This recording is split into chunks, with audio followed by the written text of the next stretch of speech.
One nation one election માટે ભારતના બંધારણમાં 129માં સુધારો સૂચવતા વિધેયક પર અભ્યાસ કરી રહેલી સંયુક્ત સંસદીય દળની કમિટી જેપીસી આજથી 3 દિવસ ગુજરાત આવી રહી છે. કર્ણાટકથી જેપીસીની ટીમમાં સમાનારા લોકસભા રાજ્યસભામાં કાયદા ઘડનારા તજજ્ઞ 39 સાંસદો ગિફ્ટ સિટીમાં બેઠકોનો દોર કરશે.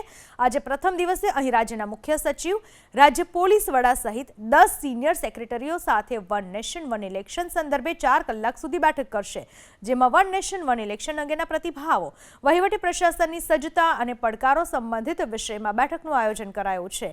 ટૂંકમાં આજે બ્યુરોક્રેટ સાથે 3.5 થી 4 કલાક બેઠક કરશે.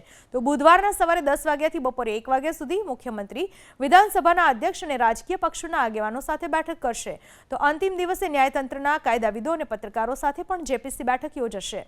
સાંસદ અને કાયદાવિદ પીપી ચૌધરીની અધ્યક્ષતામાં જેપીસી 19મી મેથી 21 એમ 3 દિવસ ગુજરાતમાં રોકાણ કરશે.